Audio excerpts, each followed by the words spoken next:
FGF has been showing a decent amount of strength within a longer term bullish trend. Since the 31st of July, the stock has gained 69%. Yesterday, the 1st of August, it added another 50%. And between the 30th and yesterday, the 1st of August, it has we can see that it has traded between 14.05 and 74.92, quite a wide range.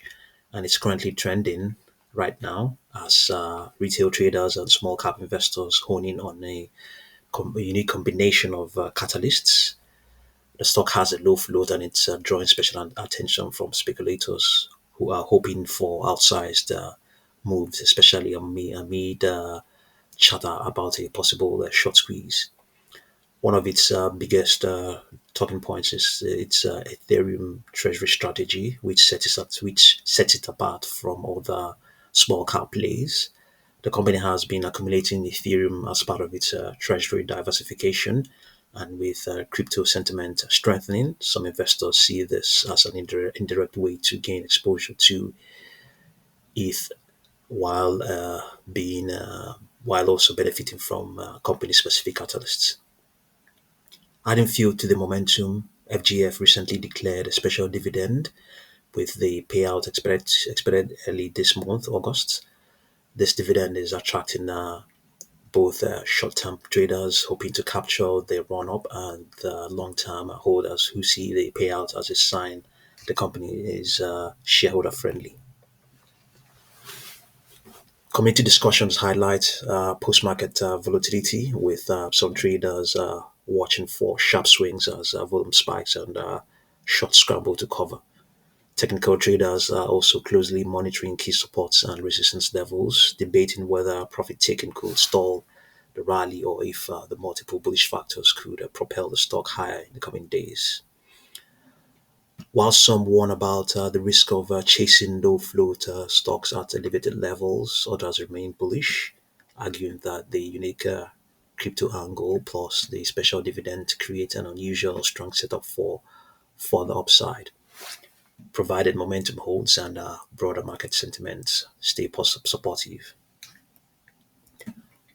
Overall, FGF story has quickly evolved from a niche low float play to one with broader appeal, thanks to the layered catalysts and the narrative that bridges both traditional dividend investing and crypto speculation.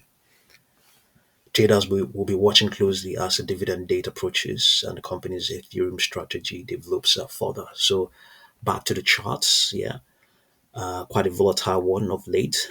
Higher prices are expected to remain in place based on the extrapolation of its 3-day moving average up till Tuesday, the 5th of August. And then after that, the contraction of this expansion that actually began on the 30th of, it began on the 31st of July. Yeah.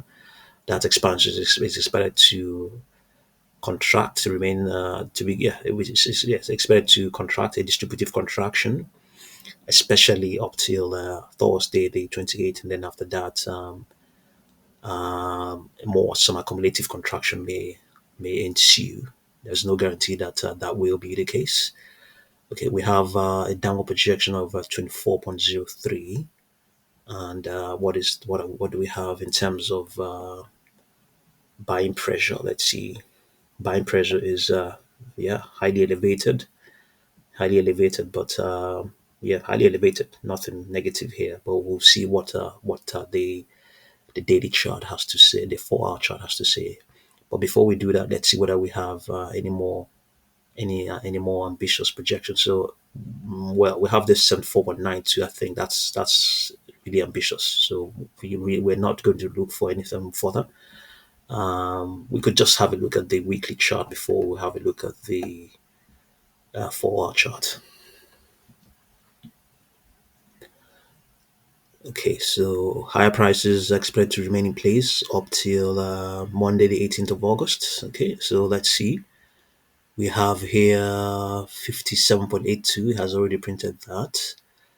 52.11, 42.87. Yeah, let's see. It closed at 31.20. So, yeah, but these are still relevant. Just helps to fill up the gap between what we have right now and where it closed. I mean, that intraday high of $70 and some fraction. Let's have a look. FGF.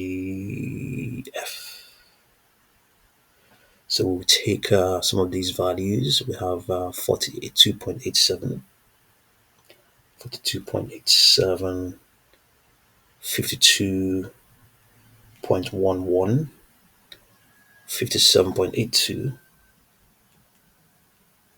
and we can write 74.92.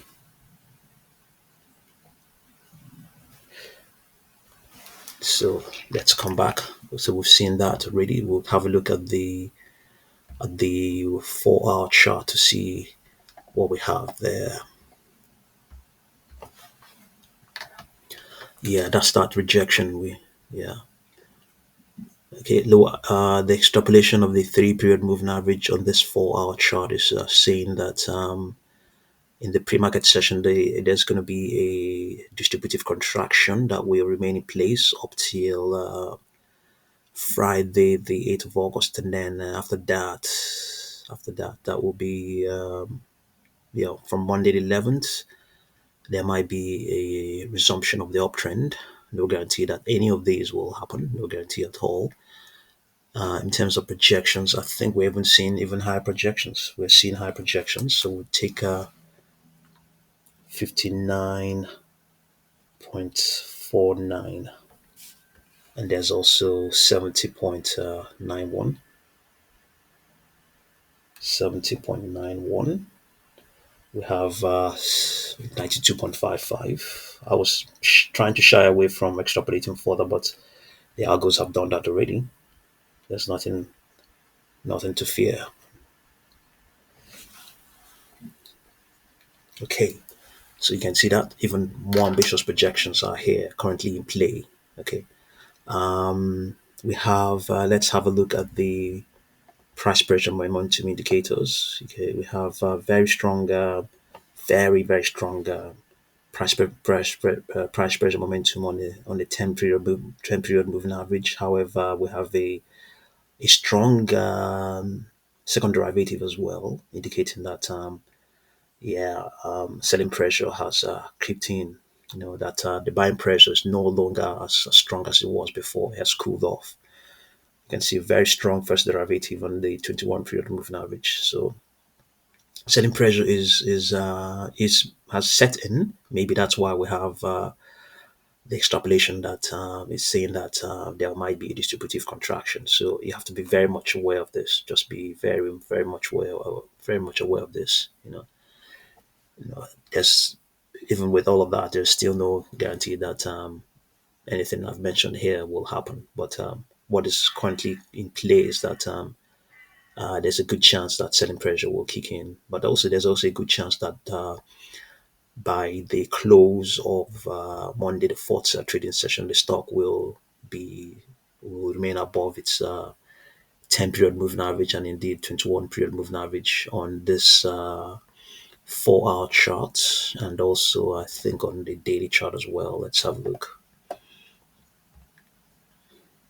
Yeah, on the daily chart as well. So there's a good chance that by Monday, the 4th of August, and Tuesday, the 5th of August, that the stock will remain above its 10 and 21 day moving averages or 20 period moving averages, depending based on the 4 hour chart and on the daily chart. So on this daily chart, the 10-day moving average is at 23.67.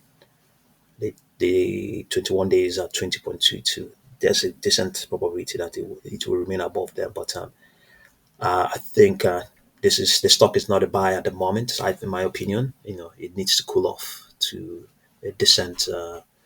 We need to contract this expansion before any other opportunity will arise. I think maybe from this sort of levels. If this contraction plays out, maybe I guess maybe from Friday the 29th, that we're talking about maybe around 27.5, 27.554 might be a good starting point. Yeah. So have a look and see what you make of FGF, and thank you very much for watching this video.